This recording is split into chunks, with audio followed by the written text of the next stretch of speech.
अभी सर पे जो हाथ है तो है, तो क्या बात है। तो ये कांता जी, हाँ जी, मुझे वो लाइन याद आ रही मुझसे। प्रभु ने लिखवाया, और जहाँ लिखवाया था ना ये वाली लाइन, मैं उसी जगह पे हूँ आज। है, मैं भाई के साथ आया था, रंजीत भाई साहब के साथ। वो क्या लिखवाया था, एक अंतरा उसका मुझे अच्छा लगता है कि तेरा हाथ है सर पर मेरे, मुझको क्या कमी है। अब आसमान है मेरा, मेरी ही जमीन है। ओ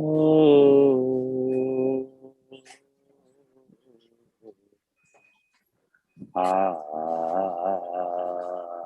ओ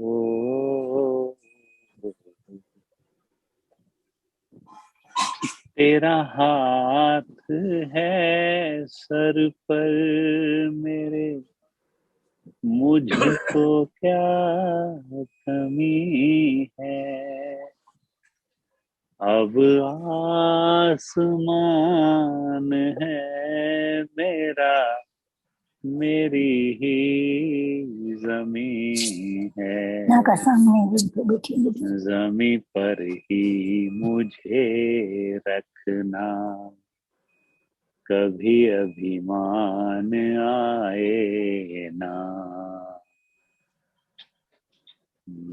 सुखी रखना परिवार मेरा,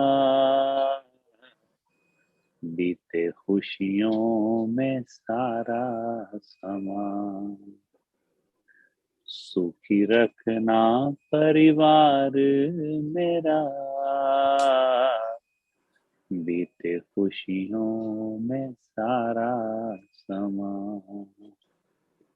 मेरे रहबर, मेरे रहनुमा, मुझे तेरा है आसरा। मेरी फुलवारी का एक तू ही तो है बागबान। मेरी फुलवारी का बस तू ही तो है बागबान। सो ये बात है, अभी उसका हाथ अगर है सर पे तो बस फिर तो सब कुछ अपना है कि नहीं। तो जैसे एक अ, पिता का हाथ अपने बच्चे के सर पे रहता है ना, तो फिर बच्चे को ऐसा होता है, "भाई, जो मर्जी मैं खिलौने पे हाथ रखूंगा मुझे लेके देंगे ये सब कुछ।" तो वैसे हमारे गुरुजन हैं, प्रभु हैं, वो हमेशा अपने बच्चों पे, हम जैसे इवन जो कोई तुच्छ बुद्धि वाले भी हैं मेरे जैसे, तो उनको सबके ऊपर ऐसी कृपा करते हैं प्रभु, बहुत आशीर्वाद बढ़ा दे। तो हमने आज पढ़ना था कविता उसके ऊपर, रहमत के ऊपर, जो कि हम फिर कल करेंगे हैं। रहमत के किस्से या रहमत की बात कल करेंगे, आज मैं घर पे नहीं हूँ। तो वो है कि रहमत का जो है ना, रहमत की बात इसी इस भजन के अंत, एक अंतरे में भी बड़ी सुंदर एक बात लिखवाई प्रभु ने मुझसे कि ये जुबान बयां ना कर सके तेरे एहसान को। ये जुबान बयां ना कर सके तेरे एहसान को।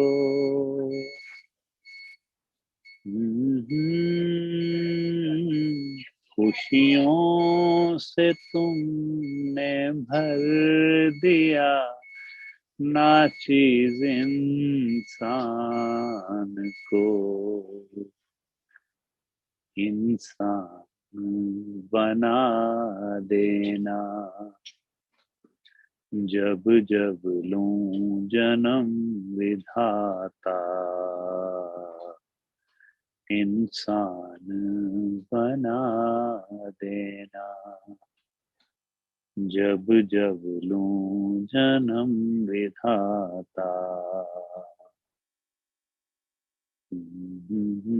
यही हो परिवार मेरा, तू ही मुर्शद मेरे मेहरबान। यही हो परिवार मेरा, यही इस संगत का परिवार मेरा, यही सत्संग का परिवार मेरा। और श्रद्धा राम मेरा बागबान, तू ही मुर्शद मेरे मेहरबान। मेरे रहबर मेरे रहनुमा, मुझे तेरा है आसरा। रहनुमा में जो राह दिखाते हैं ना, राह का मुझे बताते हैं, ये रास्ता है, इस पे चलना है, वो मुर्शिद होते हैं। तो उनकी कृपा बनी रहे, उनका आशीर्वाद बना रहे, तो फिर सारे ये बात पहले से ही पता है कि ऐसा नहीं है कि हर जन्म में। कल हम सुन रहे थे ना, मासी जी और गुरुतामल नागपाल जी सुना रहे थे स्टोरी, कि किसी भी जून में, किसी भी मतलब के योनि में, मतलब के अपने कर्मों के हिसाब से बंदा पहुंच जाता है। तो इसलिए बस प्रभु से यही मांगना है, प्रभु इंसान बना देना, इंसान बना देना, अगले जन्म अगर जन्म देना है तो। अवल तो बापू शरदाराम के सेवक हैं, और क्या पता कोई मुक्ति की तरफ भी चले जाएं। तो कल मैं लेकिन मुक्ति की बात एक सुन रहा था कि भगवान कृष्ण का एक प्रसंग चल रहा था, कविता है संगीता सरला मासी जी। कल एक संतान में वाणी सुन रहा थी, बड़ा ही मैंने सुंदर लगा, मतलब बड़ा ही सुंदर लगी गाल। वो क्या है कि कृष्णा की दादी माँ अपना सुन रहे हो ना कांता बहन जी। तो मैं ये बता रहा हूँ कि कृष्ण भगवान का प्रसंग है, नागपाल जी, कांता बहन जी, रोजी है, हाँ जी, हाँ जी, कविता, हाँ जी। नागपाल जी, निशा, इतना सुंदर प्रसंग है, मेरे सुन के मैं खुश हो गया। बताओ क्या कि भगवान कृष्ण दहलीज लांघने की कोशिश कर रहे हैं बचपन में, है जैसे जब ऐसे थोड़ा सा शुरू करता है ना बच्चा, ऐसे अपने घुटनों के बल चलने का।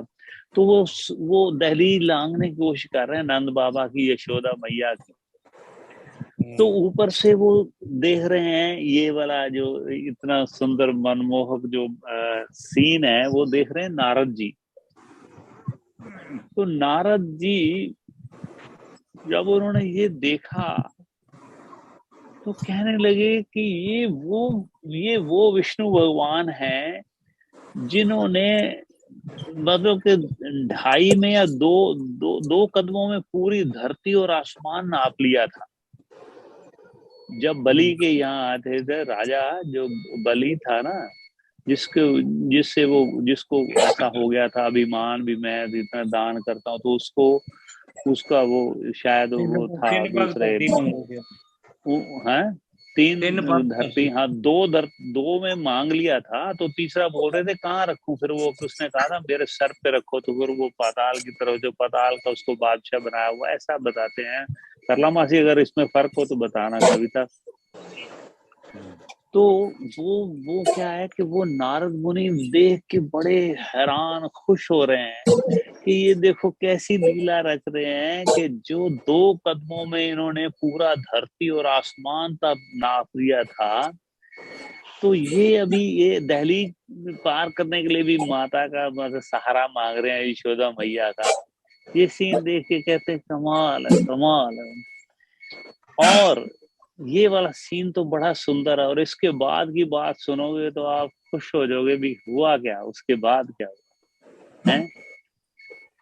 वो क्या हुआ कि वो जब ऐसा कह के, राजा बलि था ना वो जिसका वो बड़ा दानी था, उसको पता था, उसके गुरु शुक्राचार्य ने बता दिया था कि आपके साथ ये छल कर रहे हैं, नारायण खुद आए हैं, तो ये मत कर, ये बोना रूप धारण करके आए थे, तो कहते हैं ये तू मत, कहते नहीं नारायण खुद आए तो कोई बात नहीं, हमारे खिलाफ है, क्योंकि वो राक्षसों के थे, वो जो असुरों के में है ना, गुरु गुरु शुक्राचार्य जी, तो वो उन्होंने कह दिया था उसको भी बलि को, तेरे को ठगने आए हैं, तो वो कहता है कोई बात नहीं, मैं अपना नहीं, मैं दान का मैंने कहा हुआ है, जो जितना मांगेगा, तो उन्होंने कहा तू जितना मांग रहा है, ये 2 कदम क्या मांग रहा है, तू छोटा सा बच्चा है, जितना भाग ले यहाँ से सारी जमीन दे दूंगा।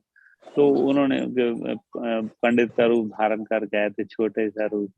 तो खैर उन्होंने ये जब नारद जी ने देखा तो बड़े हैरान हुए। उसके बाद क्या हुआ कि नारद जी ये सीन देख के भी वो दहलीज नहीं लांग पा रहे हैं, तो नारद जी रोने लगे। अब बड़े मतलब कि जो साथ में थे वो कहते हैं भी अभी इतने खुश हो रहे थे कि ये देखो कैसी लीला कर रहे हैं भगवान कृष्ण, जन्म की बाल लीला है, तो अभी रोने लगे हैं। आपकी समझ नहीं लगी नारद मुनि, आप मतलब क्या कर रहे हैं, रो क्यों रहे हैं? वो कहते हैं मैं रो रहा हूं उनकी किस्मत पे, उन लोगों की किस्मत पे, उन ऋषि मुनियों की, साधु संतों की, सबकी किस्मत पे, जिनको भगवान कृष्ण के जन्म लेने से पहले, अवतार लेने से पहले ही मुक्ति मिल गई है, अभी वो धरती पे नहीं है। माय गॉड, कैसा कैसी कैसा मतलब बात है। देखो उनको, जिनको मुक्ति मिल गई है वो अब धरती पे नहीं है, मैं उनकी किस्मत पे रो रहा हूँ भी, वो वो वो रह गए, इसके क्या बोलते, वंचित रह गए हैं इस बात से, ये लीला देख सके, इस बात से वो वंचित रह गए। तो ये मुझे सुन के इतना मन को आनंद मिला भी, क्या बात, मतलब सोच, जो लिखते हैं ये चीजें, जो मतलब जिन्होंने ये थॉट है ना जिनका, ये उनको प्रणाम है। ये कितनी सुंदर बात है। अभी एक तो ये भैया बाल लीला देख के इतना मन खुश हो रहा है, और भैया फिर साथ के साथ, हाँ ये मतलब किसके लिए दोबारा बताना, किसके लिए कहा गया है कि हाँ वंचित रह गए हैं? आई भी ओके। ये मैं, can you help, can you help?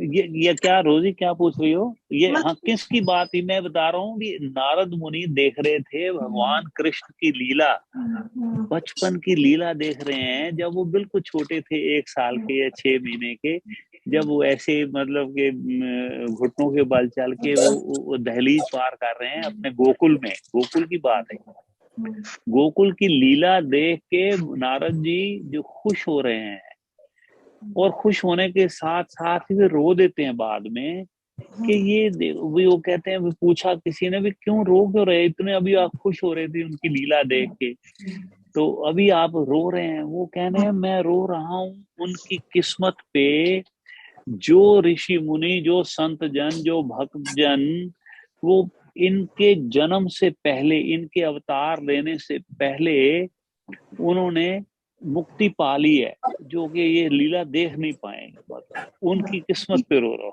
कैसी सुंदर थॉट है, मैं समझता हूँ कमाल है। तो कई बार अपने मन में आता है ना, जैसे मेरे मन में, जिसके बुजुर्ग है, मान लो आपका दादा दादी या कोई जो भी इसमें धरती पे नहीं है, और मन करता है, जैसे अब मेरा मन पता है कितना, ऐसा कितनी बार आता है कि यही जूम सत्संग अगर मेरे माताजी के होते, जैसे सरला मासी आनंद मान रहे हैं इसका, मेरे माताजी होते तो उनका तो मन लगता नहीं था, हमें कोई ना कोई हर वीक या किसी को इंडियन जो फैमिलीज को बुलाना पड़ता था, कि वो मेरे माताजी का मन होता था वो और लोगों से मिले जुले, सबको इतना उनका शौक था ये, है ना, मेरे माताजी का। तो पिताजी तो आनंद मस्त रहते थे, पाठ पूजा बहुत करते थे। माताजी पाठ पूजा इतना नहीं करते थे भी, वो बहुत ज्यादा ग्रंथ पढ़े या नहीं, उनका था प्रेम, प्रेम बहुत हो, चर्चा करनी प्रभु की, मेरे बापू शरदाराम की हर वक्त चर्चा करनी, तो वो था उनका। तो मैं यही सोचता हूँ, जैसे मेरा मन करता है ना, अभी मेरे माताजी होते तो ये जूम पे यहाँ बैठे बैठे उनको सारी संगत के दर्शन होते तो कितना उनको खुशी होती है नहीं, तो वही बात वो कह रहे हैं नारद जी कि मैं उनकी किस्मत पे परेशान हो रहा हूँ भी, वो जो बेचारे वो अभी आज वो दर्शन नहीं कर पा रहे हैं। मैं तो वैसे बात कर रहा हूँ, कभी कभी ऐसा मन होता है ना भी कोई शुद्ध बुद्धि वाले दूसरे का अच्छा सोच रहे हैं। Okay thank you. हाँ हाँ जी, हाँ जी मासी जी। मैं क्या नारद जी शुद्ध बुद्धि से ही तो दूसरे मत से अच्छा सोच रहे सी, आप दर्शन कर रहे थे पर दूसरे मत से सोच रहे सी। बहुत सुंदर, वही तो कह रहा हूँ। वो तो बहुत भारी वो ऋषि राज और ये सभी देव ऋषि हैं। नारद तो क्या कहना है उनका। तो ये बात है बस। तो हम आज क्योंकि टाइम 6 मिनट ज्यादा हो गया, हमें कोशिश करनी है, हमने पूरे 8 बजे हमने ना भोग डाल दिया कर रहे हैं। तो यहाँ सिर्फ अंतर्यामी वाला पढ़ के हम आज को विराम देंगे। आज के अंतर्यामी पुरख विधाते श्रद्धा मन की पूरे, नानक दास सुख मांगे मुख पर संतन की दूरे।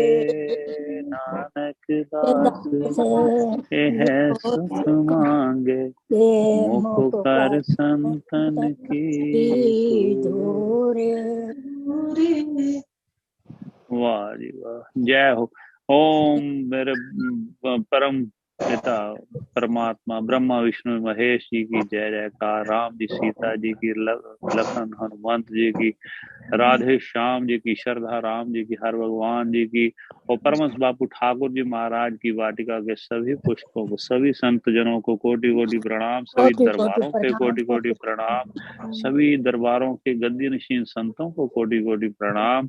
तो जय जयकार मेरे बापू श्रद्धा राम, तेरी जय जयकार। और सारी संगत को नमस्कार के से ही प्यारे मेलियो महाराज जी, जिन्होंने मैं आप जी का नाम चेतावे। नानक नाम चढ़दी कला तेरे भाणे सरबत का भला। वाहिगुरु जी का खालसा वाहिगुरु जी की फतेह। वाहिगुरु जी खालसा वाहिगुरु जी की फतेह। रोजी रिकॉर्डिंग ऑफ कर दो। हाँ जी, रोजी रिकॉर्डिंग ऑफ कर दो। हाँ जी हाँ जी। अच्छा।